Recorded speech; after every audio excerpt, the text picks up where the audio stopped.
Okay, boxing fanatics, welcome to episode 38 of the podcast. And today I'm delighted to be joined by Mr. Oscar Pick and Mr. Steve Weddings as we review basically on another year of boxing, really. And yeah, we're gonna basically give out a few awards in this episode. Before we start, I want to say yeah, Merry Christmas, Happy New Year to everyone listening, and also condolences at the time of writing about the crash in Nigeria today, the one Anthony Joshua was involved in, and his two friends who sadly passed away. Um, Condolences to them. But without further ado, Steve, I'm gonna come to you first. So the first category we got, we're gonna go for fighter of the year. So if you can just say, yeah, your fighter of the year, and also maybe your just a bit of reasoning behind it.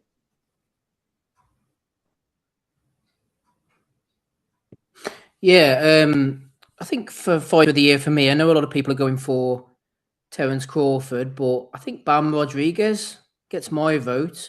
Couple of big wins. Crawford's only got the one, which is fair enough. It was a win against Canelo. That's that's perfectly acceptable. But a world title win over Cafu, great win, and then obviously the follow up there recently against Martinez. So Bam Rodriguez, he's out of contract with Matchroom. Who's going to sign him up? I don't know, but I think he gets my vote for fight of the year. Mhm. Yeah, that's a good point. And he's a free agent now, isn't he? Which actually makes it quite interesting. Um, Mhm. but they all kind of work together now, to be honest, don't they? So it's a bit, I don't know. Let's see what happens there. But you're absolutely right. I mean, he had a great year, a few very good wins, and he always seems to dominate Rodriguez. So yeah, that's a good shout. Oscar, do you agree, or have you got someone else in mind? No, I think I'll have to go Terence Crawford, to be honest. Not like Steve said, everyone's gone Crawford, and I know he's only fought once this year, like he does every year, although won't be probably for the foreseeable future. But yeah, I think that win against Canelo prior to the fight, I think well, when the fight first got announced, everyone was heavily favouring Canelo, and then I think as we got closer, people were starting to give Crawford a bit more of a chance, but then he was still probably a slight underdog going into it, and just the manner in which he sort of dealt with the assignment, I think, was the most impressive. Moving up two weight divisions, against the king of the 180 pound, 68 pound division. I think it's one that will hopefully. I hope history will be kind to that win, to be honest, because I don't want people to view it in the same way they viewed the Spence win, where they were like, "Oh, Canelo was over the hill, and we got him at the right time," which is kind of true in a way. But not many people were kind of saying that prior to the fight. Like with the Spence fight, funnily enough, a lot of people were favouring Spence before that fight, and then Crawford just dominated him. So I think Crawford's one of these, I guess you'd use the term once in a generational talents, and he's got to be given his props for that. The only other fight I was sort of thinking of was Inoue, to be honest, just because he fought four times this year. Two of them, sort of against really decent opposition in Akhmadaliev and Cardenas. I thought the Picasso win was, he was obviously really dominant in that, but then Picasso wasn't really sort of proven at that level. And obviously the guy he beat at the start of the year was a bit of a walkover. So, but the fact that he fought four times was a bit of a statement. So I think he kind of comes close to Crawford. But for me, the win over Canelo, it has to be Crawford for that reason. Fair enough. I think I'm gonna agree with you, Oscar. I've gone for Terence Crawford as well. Yeah, not the most active, only one fight. He never really is, to be fair. For the last 5 years, he's only fought like once every year, so he's never the most active. But yeah, I think that win just really solidified his legacy. The going up, you know, two weight divisions, three division undisputed. It's really hard to argue with that. Even though, it's arguable how good Canelo is nowadays. I mean, even in that performance, I think he's definitely seen better days. I think he's definitely past his peak. The Skull fight previously was pretty poor from him, and obviously Skull as well. But look, like you said, people thought Crawford wasn't gonna be big enough. That was the narrative that Canelo's gonna be too big and all this. And I don't know. For my money, Crawford really, beat Canelo in almost every department, and he won very convincingly. So even the way he went about it was very impressive, and yeah, he deserves his props. I mean, what I like about Crawford is he's always taken on all comers. He's not really picked, in my opinion, he picked and chooses his fight. He always tries to fight the best possible opposition in any weight division, hence why he's 3-time undisputed. So yeah, I agree with that. As for Inoue, yeah, I think for me, Inoue looks more mortal at super bantamweight.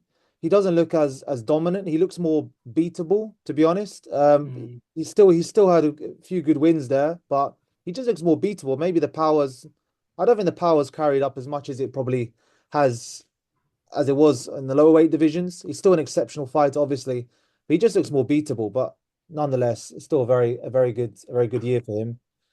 Okay, let's move on. Next we're gonna go for knockout of the year.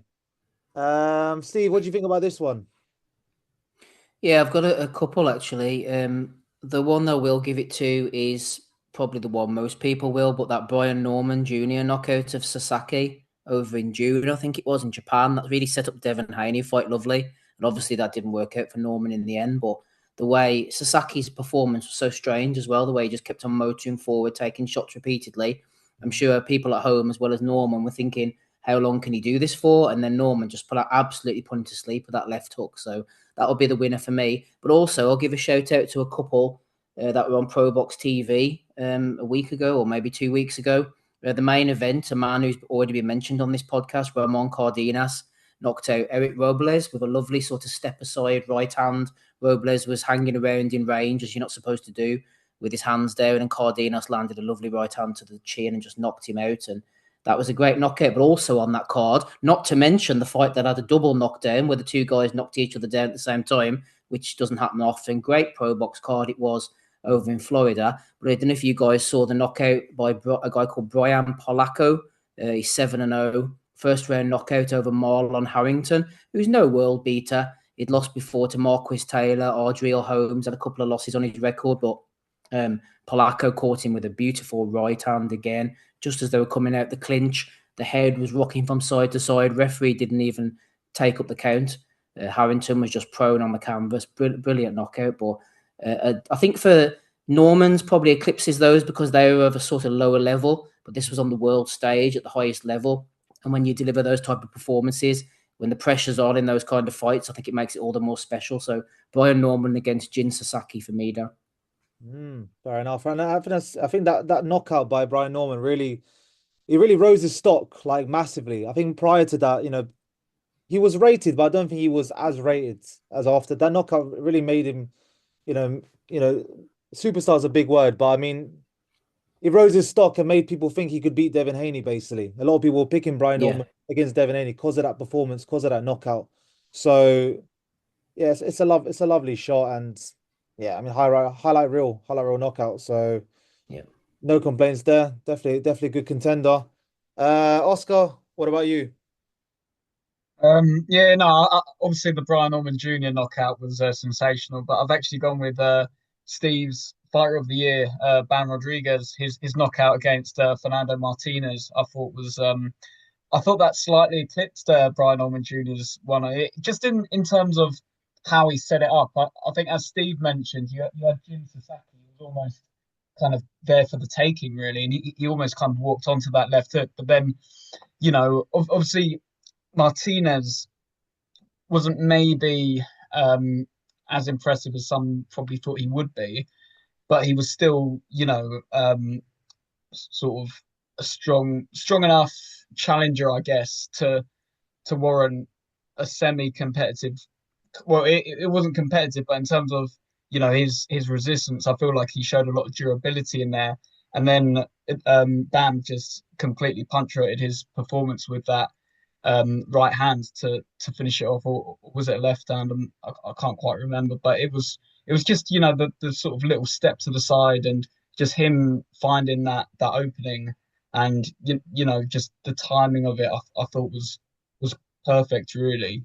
And yeah, it was just a great way for him to kind of finish what was a great performance, really. Absolutely. And one thing I love about Bam is that he hits so hard for his weight category because usually, not to knock these guys at lower weight, but sometimes, sometimes it feels like they can't really knock each other out. But with Bam, this guy can definitely knock you out, and he could probably knock out people weights above him as well. The guy's got dynamite in his hands. That's why I love watching him because of that reason because. Yeah, he's just got knockout power, and I think it's just a little bit rare at the lower weight category, in my opinion. You don't see that much when a guy hits that hard. And yeah, Guys like that stand out, don't they, at the lower weights? It's similar. It's a bit of a bad comparison, but to the female code almost. When you see someone coming along smashing people to bits, they stand out, as you say.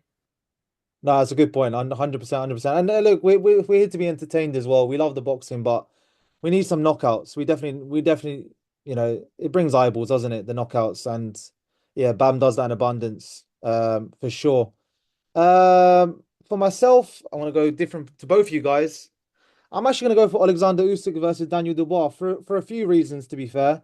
Number one, I think the shot was nice. It was a nice big left hand, which kind of crumpled Dubois quite nicely. I thought the timing was beautiful. It was a beautiful shot. Obviously, the occasion, Wembley Stadium. But I also think it was just quite satisfying knockout because of the build-up. I think that whole build-up was, Dubois' team, painting this narrative that, they were hard done by in the first fight and, it was a low blow and, they were going to win and all this stuff. So it was almost like karma, really, for even though Dubois wasn't the one kind of running his mouth, it was kind of karma for the Dubois team and it kind of culminated in a lovely knockout, which kind of, yeah, silenced all doubt about who was, who the better Mm. fighter was. That's a good Uh, choice. That's a good choice. so yeah, I would go for that one. All right, on to the next one. Let's go for fight of the year. Steve, what about this one? Fight of the year. I think my choice for this one is probably one on the Canelo Crawford undercard. I always think of the ones that I enjoyed the most at the time, and I really enjoyed the fight between Lester Martinez and Christian and Billy. And Billy is just the perfect style for fight of the year candidacy. He just keeps coming forward in your face, non-stop pressure, does everything at the same pace, which I think is why he will be beaten. And Martinez, for me, didn't seem like he was in the best of shape, which made it a bit of a slugfest at times because he stayed against the ropes. I think if it had been a 12 rounder and Martinez had been in maybe better shape, which he could well have been, then I think he probably would have got over the line. But and Billy just keeps coming at you non-stop, and I just thought it was an entertaining, high level fight, and I enjoyed that one. And I don't know, when it comes to this time of year, I'm sure there's been a lot of great fights over the year, but with my old brain, I forget which ones there were. But when Billy and Martinez stuck out, so that's why I'm going to go for that one. No, it's absolutely fair choice. I mean, Christian Billy is all action, isn't he? I mean, you're guaranteed an entertaining fight with that guy. So yeah, I mean, it's just all action, isn't he? It's just all action, really. Um, Oscar, what about you? Yeah, I've gone with the Bivol Beterbiev rematch. Uh, so that was obviously in February, and it's funny actually because obviously we had the fight between Callum Smith and Joshua Buatsi on that same card, and I think for a lot of people that would be their fight of the year. But then, I mean, it was good card in general. That to be fair, it was there was a lot of action and good matchups. But I think the rematch between those two um is just one again which will be looked back on in history as one of the great light heavyweight rivalries, I suppose. Obviously, their first encounter was really, the styles just gelled, and it was a great technical matchup. And I think the fact that Beterbiev is so dangerous throughout those whole 12 rounds, it kind of makes it exciting where, that there's that jeopardy really, that there's always going to be a chance that he could land a clean shot on Bivol and potentially knock him down or even knock him out. And then you've got Bivol who's just got to keep his feet moving and just, stay disciplined and stick behind his jab and uses technical advantages, I suppose. And he obviously did that in both fights for me. I thought he probably nicked the first one, and then the second one he probably won a little bit more convincingly. But I actually thought the rematch was a better fight, really. I mean, they were both great, but obviously the rematches don't tend to deliver the same fireworks as the first fight. But I actually thought the rematch was maybe even slightly better than the first fight. So yeah, that for me will be fight of the year. Can I just add something in as well for what Oscar Yeah. said? The thing is, what was brilliant about that rematch with Bivol as well was those first 3 or 4 rounds, if you remember, Beterbiev came out firing, like he proper put it on him. And a lot of people online at the time were saying, oh, I think Bivol's going to get stopped. But he showed a lot of grit and a lot of balls, which we knew he had. But he showed a top championship. We knew he had the championship brain. We knew he could move. We knew he could box. We'd heard the stories in sparring Benavides and that he had that grit, but he showed it that night because he weathered that storm in those first 4 or 5 rounds when lesser men would have and have crumbled against Beterbiev. So you're absolutely right, Oscar. He done it by coming back and just growing into that fight and taking over the stamina, the focus, the engine, and he just ground down Beterbiev as much as outboxed him. So that's a great shout. To be honest, on the engine, I think we should always credit top level fighters for the stamina that they show. But then there's always that conversation like, oh, could they have been taking performance enhancing drugs? Could they, have sort of flown on under the radar? It kind of it's a frustrating one for me because I want to always give fighters the most amount of credit. And obviously, if a fighter hasn't been caught with PEDs, then there's no point calling them a cheat or anything. But because performance enhancing drugs are so rife in the sport, you never quite know what's happening behind the scenes. So I'm always a little bit like, oh, well, like why is this fighter suddenly, got a great gas tank, even though he's in his late 30s or whatever. But I think, yeah, with Bivol, obviously just a great technician, and it'll be interesting to see what he does next.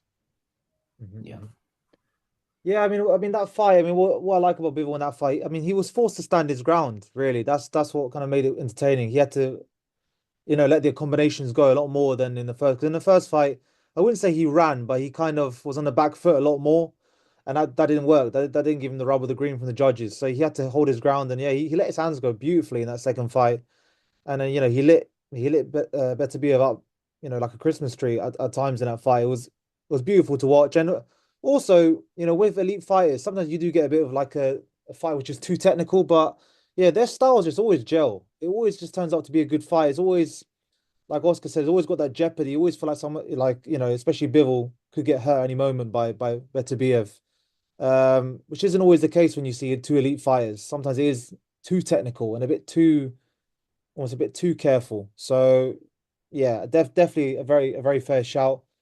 I've got for me, I've gone for actually Inoue versus Cardenas.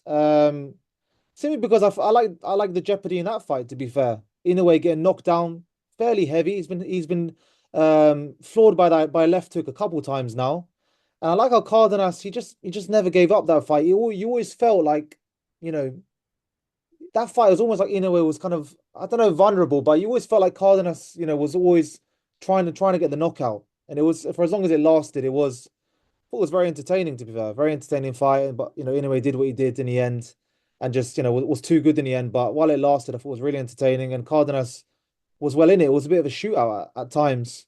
Um, so yeah, I've gone for that one. Okay, let's move on to all right, upset of the year. Um, Oscar, let's go to you first for this one. Upset of the year. Well, I think there's a few candidates for this. My original pick was Lewis Crocker beating Paddy Donovan the second time round because I think the first fight, obviously, maybe not quite a 50-50 because a lot of people were favouring Paddy Donovan, but it was more of a competitive matchup on paper. And then the rematch, I don't think anyone would have picked Crocker to win that one, but he did. He produced a good game plan, and a lot of people still think he didn't probably deserve to get the victory on points, but on paper he did, and that's a great upset win for him. But then you've also got Caleb Plant against Resendiz, and obviously Resendiz beating Plant the way he did. I think that probably slightly tips it in his favour. To be honest, I think that was probably a bigger upset because Resendiz, he'd had a go at super middleweight, but he was nowhere near world level, or he wasn't considered world level. And then Caleb Plant was obviously looking to get that Jamal Charlo fight, which hasn't happened yet. And Resendiz came in and completely upset the apple cart. So I think that's probably the upset of the year. Another shout would be I saw Chris Congo actually lost to a journeyman recently, so that might even be a bigger upset. But in terms of world level and high profile upsets, I'd say it's probably Resendiz beating Plant. Fair enough. Fair enough. Yeah, but I mean, Plant I think has declined quite a lot to be fair recently. I mean, I think in his prime, Plant was a fantastic super middleweight. He gave Canelo a somewhat good fight. He was arguably the second best during that time. But yeah, I don't think he's the same fighter. And that was a shock to be fair. Steve, what about you? What do you think? Yeah, I'm in agreement with Oscar actually. I think that one too. Even though in the build-up, I did think Resendiz would give him a few problems for the reasons that you outlined down the stretch, but Plant would get the job done. But the fight was seems like it was a long time ago now. But I remember at the time thinking Trevor McCombie gave Plant a few issues, and Plant's definitely on the decline. He's got the sort of family life now in his mind, and he gave Canelo a good fight. He gave David Benavidez a good fight for the first half of the fight at least, but. I felt he was on the decline, but still, the way Resendez sort of took over and beat him definitely gets my vote. I think a couple of other mentions as well. Maybe the Josh Taylor Esserman fight was Oh that yeah. was that even this year? Am I thinking that Yeah, correctly? Was it that? it was it Yeah, it was in was. May. Yeah. That was a good one. Yeah, yeah, yeah. Yeah, I know Taylor's on the decline. Nolan Echo has deserved his big opportunity. He never quite came for him. He got the catch-all chance and all, but still the way he pulled on through and got that job done and forced Taylor into retirement, I thought was a really good one. And also credit to Oscar for that Crocker shout, because I think the way he broke that down was perfect. Because at first, at face value, you think Crocker beating Donovan isn't an upset with the way they're sort of evenly matched. But Mhm, after the first fight, Oscar's absolutely right. I mean, I was at both fights, and mhm, mhm. there were ifs, buts, and maybes after that first fight. What happens if Donovan's not allowed to sort of push off with his elbows? What happens if Crocker's in a better mental space than he was? Because there were things going on behind the scenes. There were all these if, buts, and maybes, but nobody was giving Crocker a chance, myself included. I thought he'd get stopped in about the eighth or ninth round. I was talking to people before the fight, a former world champion, world title contender, sorry, Neil Sinclair, Mhm. and he would be in the Crocker camp, and even he was saying to me, "Man, I just don't see this happening tonight." And for him to drop Donovan twice, I know the one drop knockdown was a little bit contentious, but the second one was a good knockdown. Donovan showed a good chin actually to get up from that.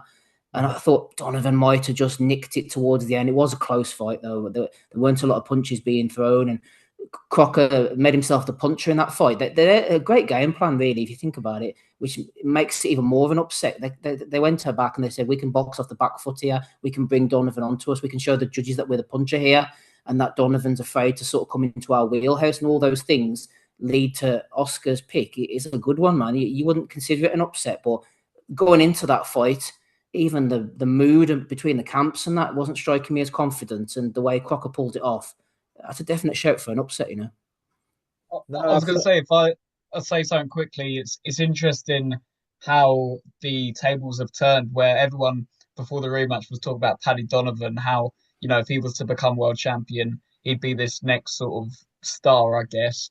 And now you've got Croco sort of calling out the big names of the Mhm. division, and then Paddy Donovan, who's got to fight Liam Parrow, which is arguably a tougher fight than Lewis Yeah, Crocker. So it's an interesting, how that's changed so quickly for them. yeah, I agree. Mhm, mhm. No, that's interesting to be fair because I remember watching the first fight between Paddy Donovan and Lewis Crocker, and I thought Paddy Donovan really let himself down in the first fight because I thought he was by far the better boxer. I thought when he wasn't when he wasn't doing the occasional elbow and headbutt, he boxed beautifully.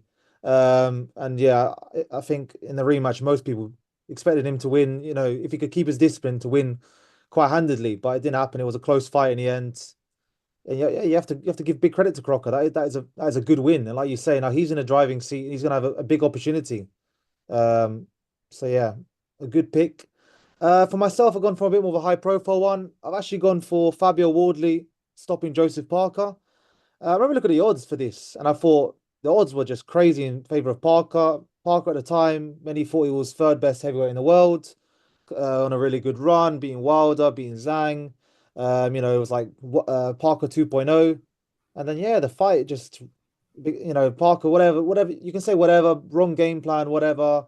Obviously he got busted, tested positive for cocaine on the day of the fight, all these factors, but still for Fabio Wardley to beat definitely, world level fight, former world champion. I thought that was a massive upset, uh, to be honest. So I'm gonna go for that one.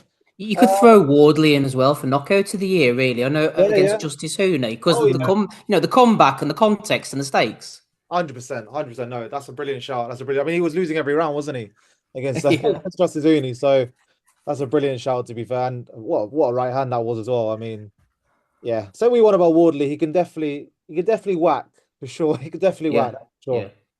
And he's All right. resilient. Yeah. Yeah, absolutely. No, and yeah, a born fighter, definitely a born fighter, Wardley, Mhm. for sure, for sure. Um, all right. So last category, trainer of the year. So, all right, for once, I'm going to go first. I've gone for Robert Garcia just because he's continued to do good work of two well-known fighters in Jesse Rodriguez and also Virgil Ortiz. Both have had good years. Um, yeah, they just both have good years, both had good performances. And I think that's kind of the only reason I can just think of just giving it to him really. It's just he's a solid trainer overall. I think he won it last year, the Oscar the Ring Magazine Oscar Awards, Grammy Awards, whatever they call it. So but yeah, he'd probably be my pick again. Steve, what about you? I think I'll tie up the Crawford thing because I went for Bam Rodriguez for fighter of the year, so I'll go for Bomac. I think for trainer of the year, obviously with such a natural talent like Crawford, there's a sort of Virgil Hunter, Andre Ward vibe going on here. Although Bomac has arguably had success with other guys, although not obviously Chris Eubank Jr. in that rematch. But I think coming up the strategy, the game plan, and being that calming presence in the corner for Crawford. I think seeing as I didn't give Crawford Fighter of the Year, I'll give Bomac Trainer of the Year to give that camp some love because he's obviously guided him from the the embryonic stages of his career to the biggest win, becoming another undisputed champion. So I think Robert Garcia is a great shout as well because of the other fighters, but for that one great win this year, I'll give it to McIntyre. Fair enough. Oscar? Yeah, I've gone with Robert Garcia as well. Obviously, as you say, Bam and Ortiz both having good years, and obviously Raymond Muratalla as well winning a world title. Um, so I believe he's in the Robert Garcia camp as well. So yeah, he's got a great stable, um, and obviously doing really good things. So he'd be my pick. But I was actually thinking, someone who might have gone a little bit under the radar was actually Billy Nelson, from a UK perspective, because obviously Crocker got two wins over Paddy Donovan on paper there. Which is great result for Billy Nelson and Crocker. And then I know obviously Bacoli got Hmm. stopped in 2 rounds by Parker, but then he got that draw with Fa Jagba, which I know is contentious, but still, not a bad result on paper. And obviously Richard Riakporhe looked pretty good in his fight against Tommy Walsh. So it's not actually been a bad year for Billy Nelson. So yeah, maybe from a UK perspective, he's done all right. Yeah, I think apart from drafting in McCauley on 24 hours notice, whatever, I think he's had a good year. I can't understand the logic behind that personally, but You got paid well. well, Yeah, okay, fair enough. money. Put it that way. Yeah, Yeah. maybe it's more understandable. Um, but yeah, fair enough. Billy Nelson. All right then, guys. Let's call it there. So, as always, guys, thanks a lot for listening. Let us know your picks. So that's fight of the year, knockout of the year, fight of the year, upset of the year, trainer of the year, and yeah, as always, if you like this episode, please like, comment, subscribe, and yeah, we'll catch you on the next one. And also, thanks to Oscar and Steve for joining me again. And yeah, cheers.